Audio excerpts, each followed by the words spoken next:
Hi everybody, it's Lace, and this next video is going to deal with resistances on gear. So I'm going to hit C for character just to bring my paper doll up. I also want to touch on something that I've heard people ask about, and I'm just going to hit it again. I've done it in other videos, but once again, if I mouse over, let's say, strength, it's going to tell me what strength's for. If I mouse over dex, it's going to tell me what dex is for. And if I mouse over int, it's going to tell me what it is for. Obviously, focus is for spells, and health is your overall health. Resistance, it's going to tell me exactly what that means. And avoidance, it's going to tell me what that means. Golden weight, self-explanatory. I'm not very rich right now. Feel free to send me all your money. No, just kidding. Anyway, this video is going to go over resistances. And one of the things that a new player may make a mistake on, or even an older player, is understanding armor set bonuses. When I mouse over a piece of equipment in my paper doll by hitting C for character, I can see, and it's right under value, it says armor set bonus plus 10% damage resistance. Now, if I'm wearing all chainmail like I am right now, it's going to happen. If I start taking pieces of this off, like a helmet or gloves or boots, and I will show that, I'm still going to have that resistance. I can take that helmet off. It's still there. You can still see plus 10 damage resistance. I can take the boots off. It's still there. We're still cool. I can even take the gloves off. And, oh, they didn't quite go off. There we go. Off. And the item set bonus is there. But if I go and throw something like cotton on at any point during this whole process, I just lost my bonus because I don't have a consistent armor type equipped. Now, there are reasons that you may or may not want to equip the same armor type. I'm just going to get back into my regular armor here. There we go. There are reasons where having a consistent armor type equipped is not to your best advantage. And that's going to depend on, one, maybe how you got something. Maybe you're crafting your own gear and you can make something a little bit better here and there. And two, because of how the stats were on some of the older gear before the new enchantments and the new masterworking. So let me get into that next.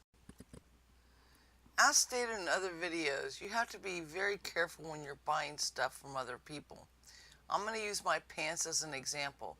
I'm going to hit the control, it's just the left control key as I'm moused over, and it breaks down every step of what it took to build these pants. Again, I've covered this, but it's good just to reiterate it. You can see, based on the materials that I made, from the coil of copper wire, which is the base material of the outfit, is plus 2.5 weapon damage.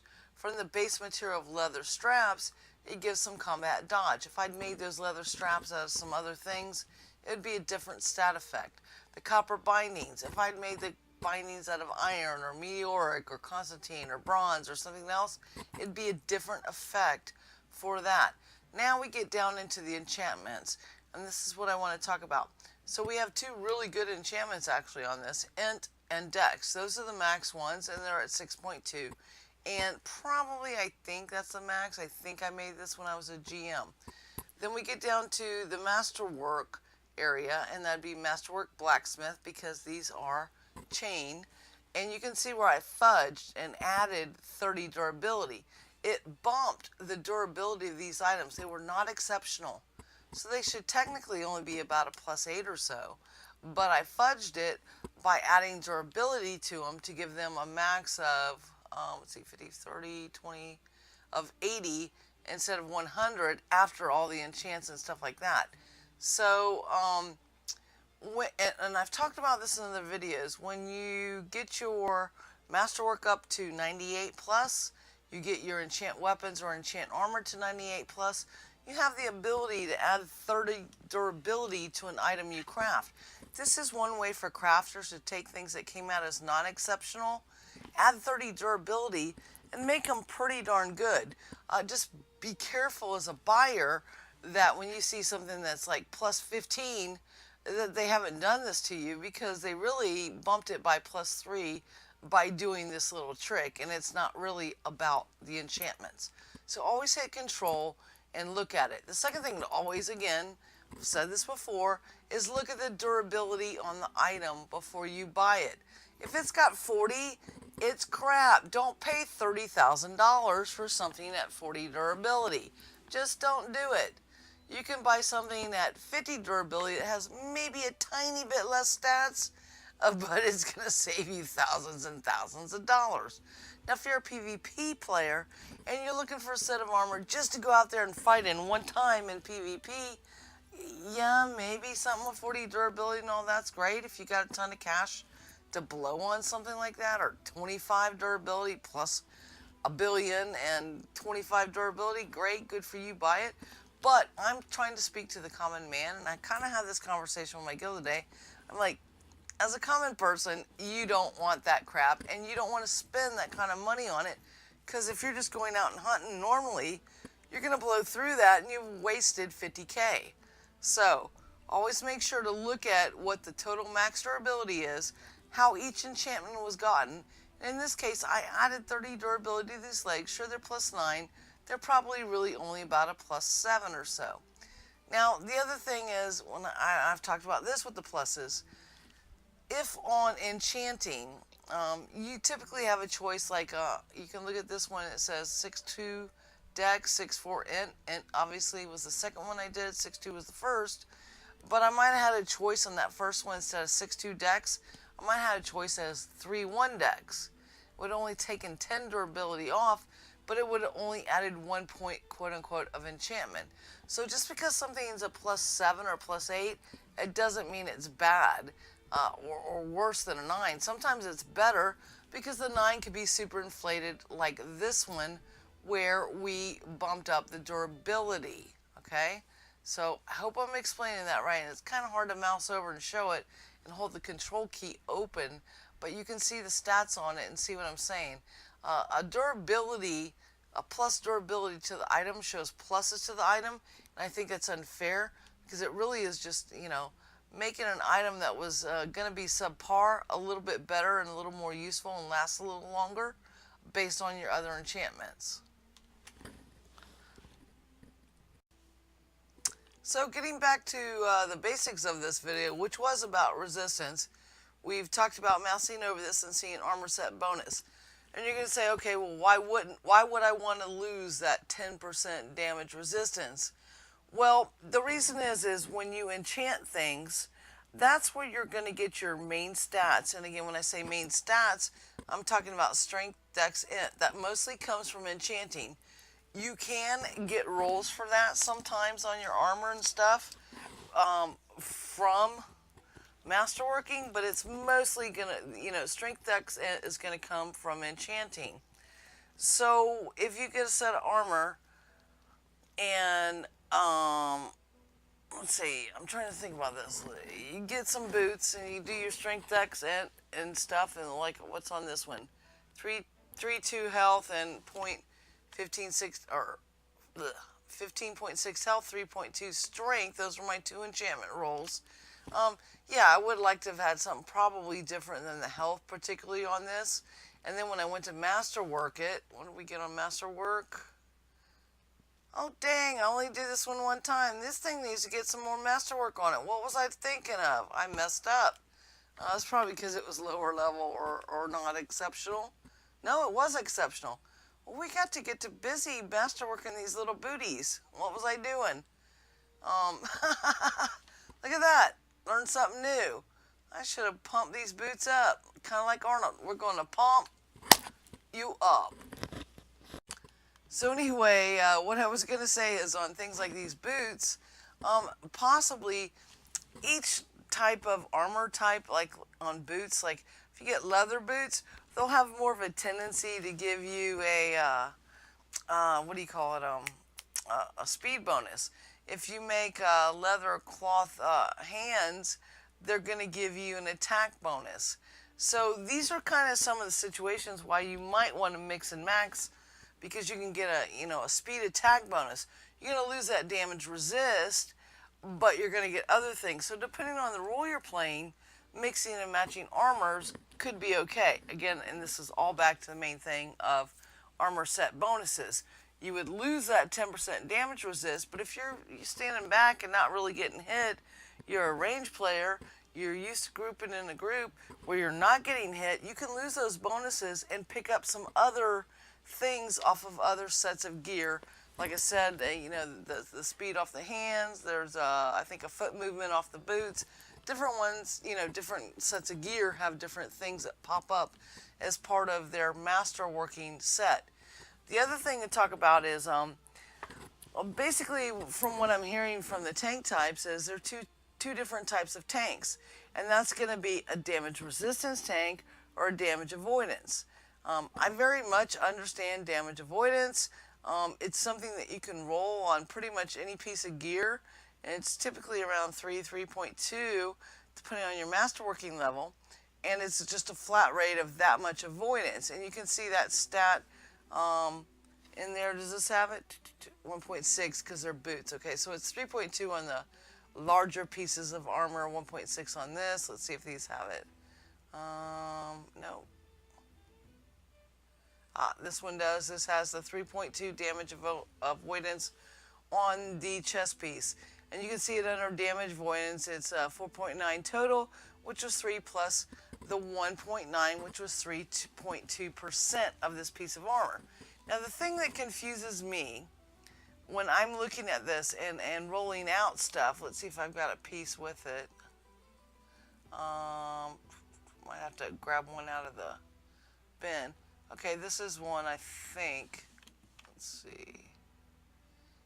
Yes, this is a good example. Okay, so these are some gloves. The thing that I don't like the way it's represented in the stats is one of the rolls, when I hit control, one of the rolls under Masterwork Armor Defense, way near the bottom, it says 8.1% damage resistance. To most people, that means I'm getting an additional 8.1 damage resistance, okay? But that's not how it is. It's 8.1% of what this piece of armor gives naturally. So if it's naturally crappy, you're naturally not getting nothing but crap. 10 times 0 is 0. And I don't like how they represent it. Now, you see it usually people with chest pieces. Mine don't have it because I took the avoid, because I just don't feel like the way resistance is shown. I don't know that it's actually happening this way in the game.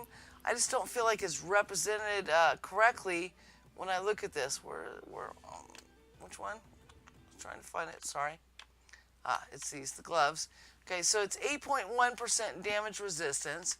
If I don't mouse over it, 1, 2, the second one from the top, right under dexterity, 8.1 damage resistance. But when I look to the right, it's 3.5 was the natural, or 3 was the natural, and I got a 0.5.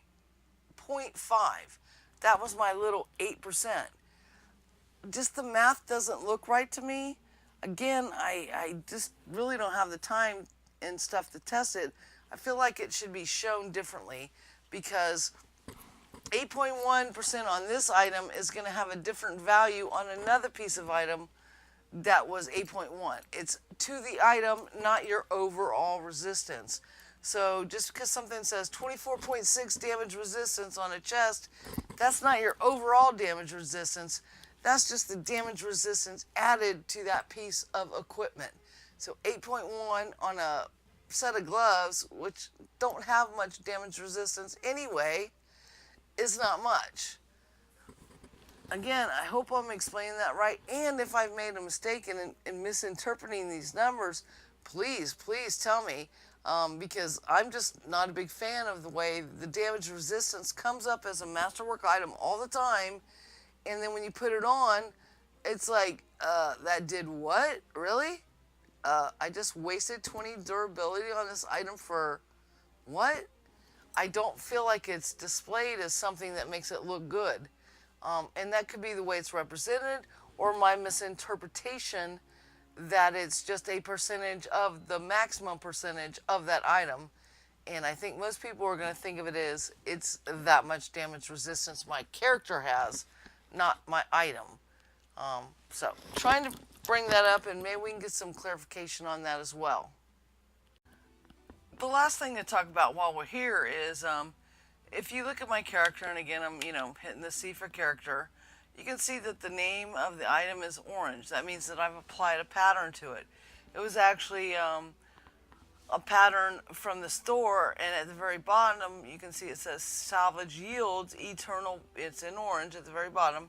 Salvage yields eternal pattern for elder elven fighter chest armor. So that's what I've made my armor look like, even though my armor is, and if you go all the way to the top, augmented chainmail chest armor. So the pattern is just given a different appearance.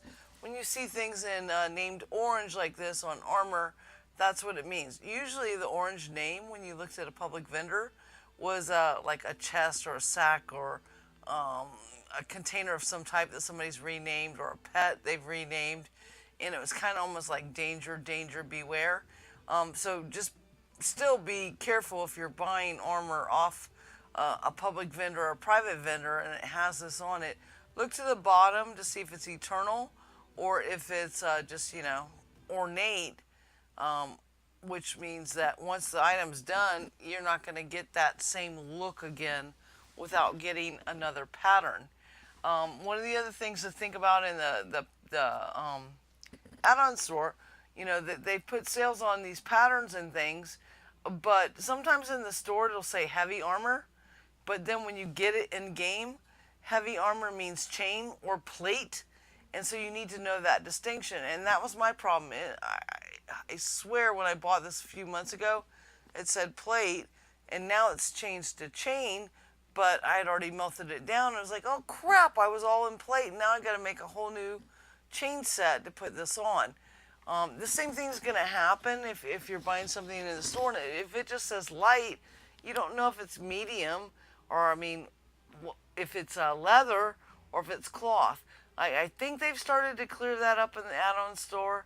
But if you bought stuff from a long time ago, before there was such a thing as patterns, you may not remember what the hell it was.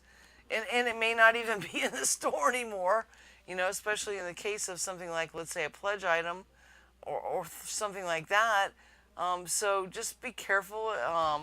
When you melt them down, it may not enable you to get the look you want without having to change your armor. And then once you start mixing and match your armor, as we've talked about in resistances, you may become less effective depending on your hunting style. If you're solo, that resistance is probably pretty important. But if you're always going with the group, well, maybe it's okay to mix and match your light, your light leather, your light armor, your chainmail, and your plate. Maybe you can just be a hodgepodge to look really damn cool. But yeah, there are penalties for looking cool apparently in this game. I think that kind of covers basically everything I wanted to go over in this video, which was just touching on resistances, understanding how they work, understanding when you're asking for things to be crafted from some of your, crafters, when they give you a choice, understanding what that means when you say I want the 24.3% resistance over the 3.2 avoidance, understanding what that means. And I may not have even said it right, but it will make you question it, and you'll learn it because I'm questioning it. At least that's my hope. So take care, everybody. Happy hunting, and be safe.